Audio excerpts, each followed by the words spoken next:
Kanina sobrang tirik ang araw, ngayon naman umuulan. Alam na yan, nasa Sierra Madre na tayo. Hindi lang basta mahamog at walang tigil ang ulan dito ha. Umaakyat tayo mismo sa kabundukan ng Sierra Madre. Paakyat pa lang to. Mamaya, mas mataas ang mararating natin.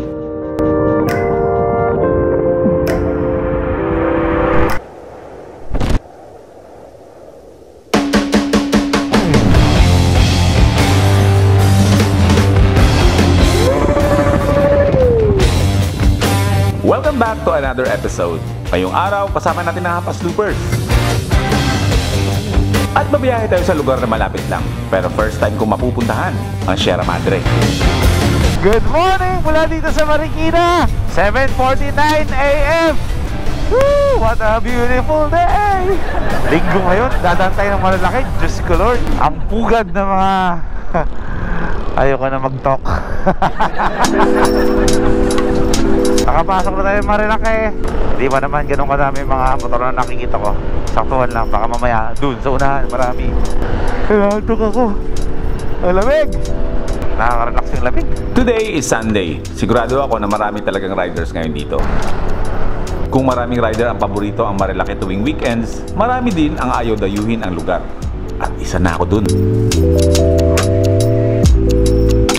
Pero bago niyo ako husgahan, hayaan nyo muna ako magpaliwanag. Para sa mga hindi pa nakakaalam, ang pangalang Marilaki ay hindi mo mahahanap sa mapa. Dahil ang Marilaki ay pinagsama-samang pangalan ng Marikina, Rizal, Laguna, at Quezon.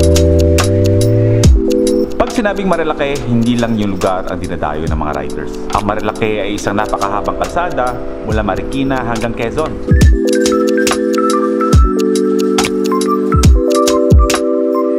Maganda ang lugar, pero dahil madalas ang aksidente dito, isa yon sa mga nagpipigil sa akin na dumaan o dumayo sa lugar na to. Welcome to Marilaki! Ay, may nagpipicture sa gitna, sa kurbada! Magkapo kayo dyan sa kurbada, magpicture, Diyos ko! Oo, delikado talaga ang pagmumotor, pero iba pa rin ang nag-iingat.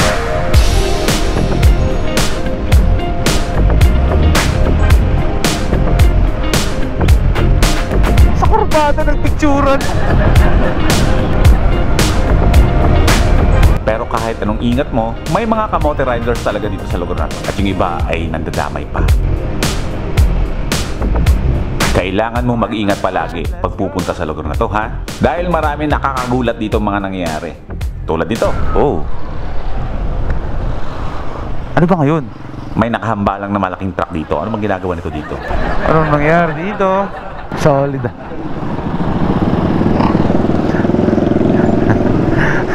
Bumangking yung truck.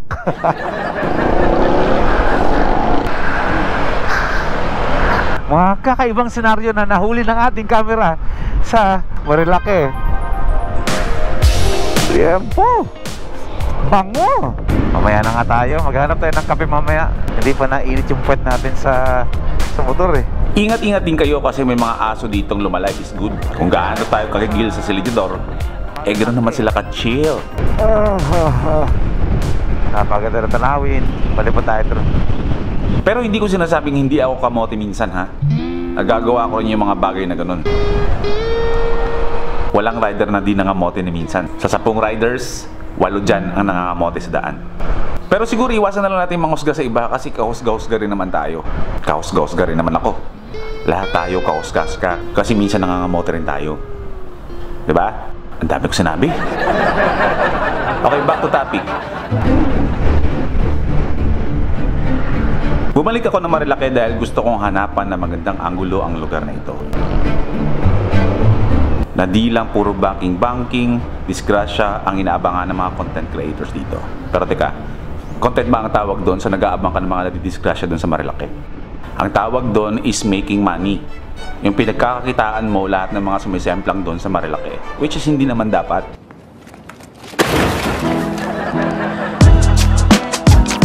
Kung mahilig ka sa adventures, malamang pareho tayo ng iniisip at pananaw sa lugar na ito. Pero bago ang lahat, dahil malamig ang lugar na to, magkape muna tayo. Okay, kape muna tayo. Tagpuan. Mag-ingat, baka mahulog sa maling tao. Okay. Okay. May hugot agad ah, paakit pa lang ah. Sir, isa nga pong brewed coffee large. Kuya oh, Boy B.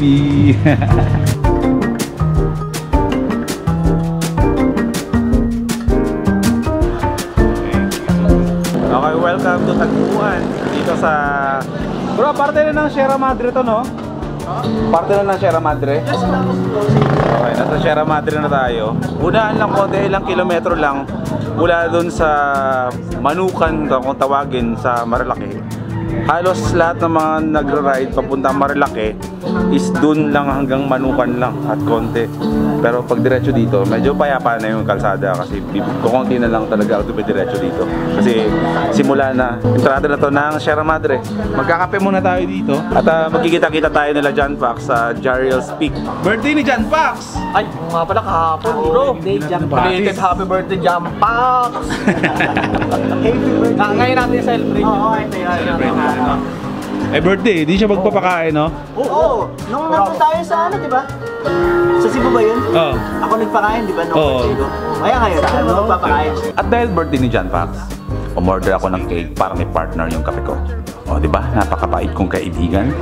Happy birthday, John Pax! Happy birthday sa'yo. Happy birthday, John Pax!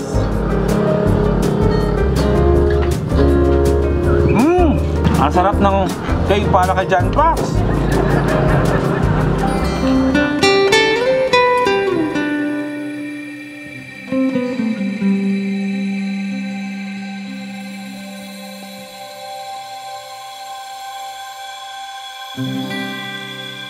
Hindi sa ayaw ko sa Marilake. Gusto ko lang talaga siyang hanapan ng anggulo na nakadepende sa sarili kong pananaw.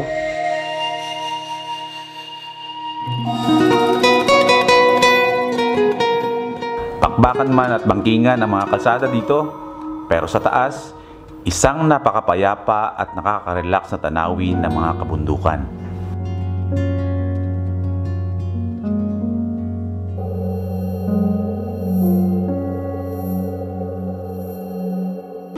Tuloy tayo sa biyahe. Ang next destination natin ay ang Jariel's Peak. Hindi naman talaga sobrang layo itong babiyahin natin. Area lang to ng Sierra Madre, Tanay Rizal. Pero ito yung malapit sa lugar ko, pero hindi ko naman napupuntahan talaga. Sarap din no? Maganda naman talaga din sa Marilake. Maraming pwedeng kainan, pwedeng pagkapehan. Maganda yung kalsada, maganda view. Lalo kapag diniretso mo dito talaga sa Sierra Madre, talagang solid. Maganda, parang nature tripping, kaso maganda siya, pero hindi siya tulad ng mga pinupuntahan natin dati na like pumunta tayo ng Mindanao na ganito yung kalsada, ganito yung view, pero kukunti lang talaga yung mga establishments na ganyan. Ito kasi syempre nasa Luzon tayo, halos katabi lang talaga ng Maynila to. Talagang medyo moderno yung mga nakatayo dito na mga kainan. Ako fan ako ng mga mga kapihan na gawa lang sa kawayan. Yung maliliwanag dahil maraming bubilya sa gabi. Yan yung mga gusto ko. Mga karinderya. Hindi ko may paliwanag kung anong tawag sa ganun pero mas gusto ko yung mas nature, mas native. Yan yung mga trip ko. The Table Farm. Okay, tuloy tayo. First time ko na daanan itong lugar na to. Maganda ang view. Ayan, medyo wala na masyadong mga establishmento. Ayan, medyo wala na. Cafe Cafe Marisa. Butik pa ako mag-overshoot, kakabasa. Takot ako Ito na yung perfect na weather sa pagra-rides. Fairness malapit lang to, pero nabubusog yung mga mata ko sa magagandang tanawin. Maberde. Tapos nakapag-kape pa tayo, nakadalawang kape ako, kape Morocco. Acting kape is life tayo mga bro. 4 lanes, grabe, ganito. Yeah, Primax tires, let's go.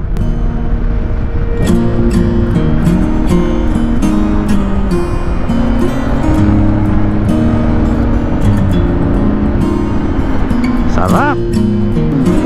Napunta mo na yung Jarriel's Peak, bro? Tama ba itong lugar natin? Dinadaanan natin? Ah, sige. Bro, JM, Master JM. Lugi. Nagdala ng sports bike. Woo! Master! Hataw na, hataw!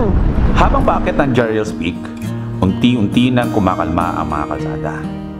Kumukonti na ang mga riders dito, kaya pwede na tayo maglaro. Halika, maglaro muna tayo. Namiss ko rin ng mga kurbadang ganito. Dito wala tayong gaanong kasabayan. This pangkingan is brought to you by Primax Tires. Ride to the next level. Let's go.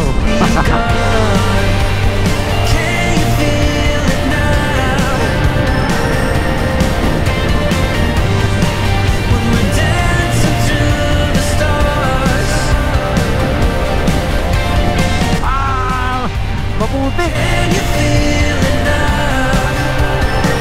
Ito yung putik. Pero kapit na kapit. Ngayon pala ako nag-enjoy sa kalsada. Oh my God.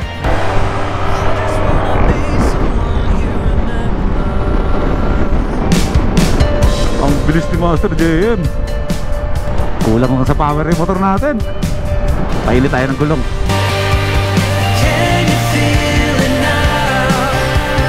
Sarap ah! Namiss ko yung ganito! Boom! Sakting yan! Solid! Let's go!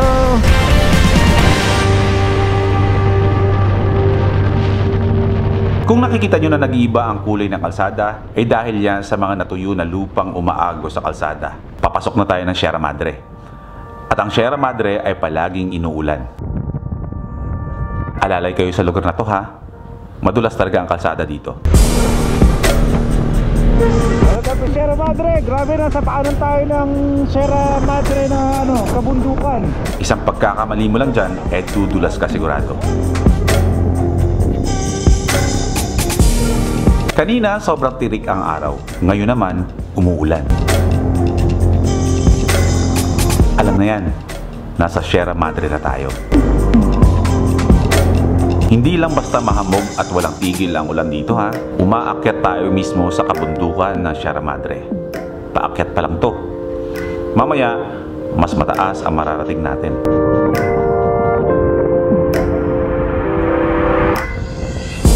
Na-curious ako kung bakit ganito ang lugar na to. Nagtanong ako sa mga lokal dito kung bakit ang lamig dito. Katabi lang naman to ng Metro Manila na tirik ang araw. Ang sagot lang ng mga lokal sa akin, bihira lang po kami makaranas ng sikat ng araw. Palagi pong umuulan, mahamog at sobrang lamig ng lugar namin.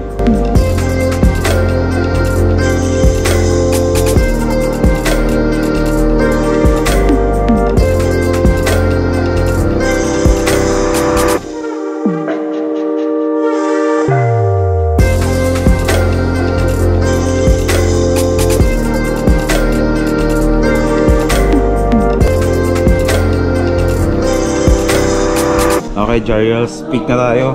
Shoutout sa mga nagantay sa atin dito. Ilang oras kayo bro nagantay? Hindi na pa kami dito, mga 90. What? Joke lang.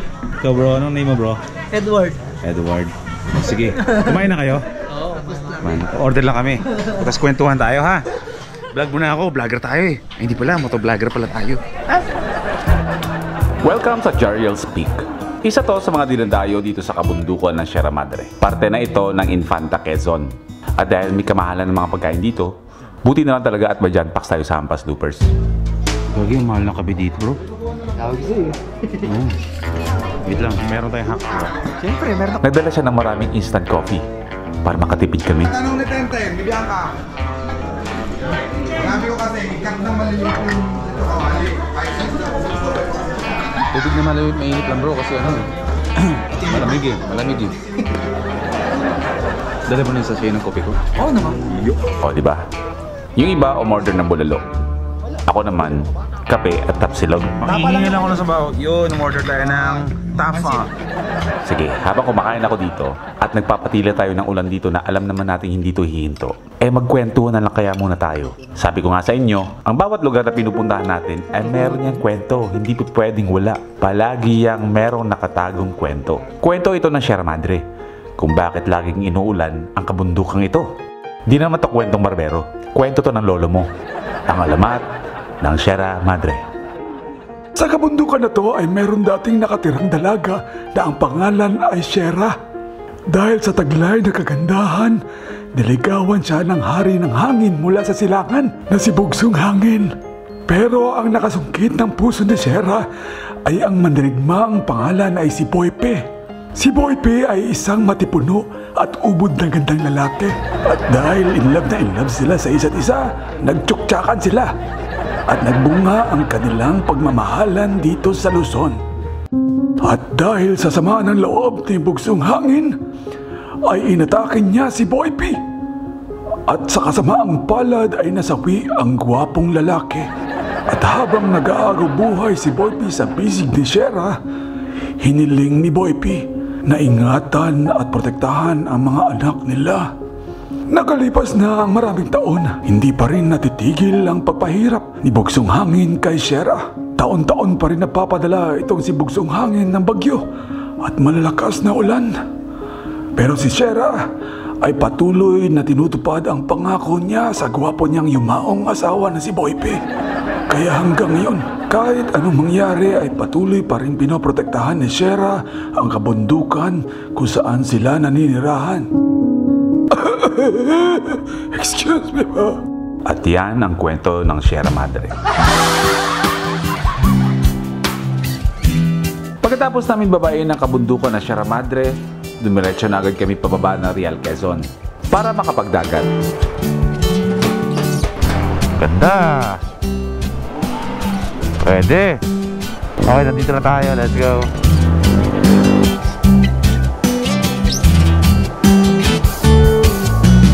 Dito na rin kami magpapalipas ng gabi.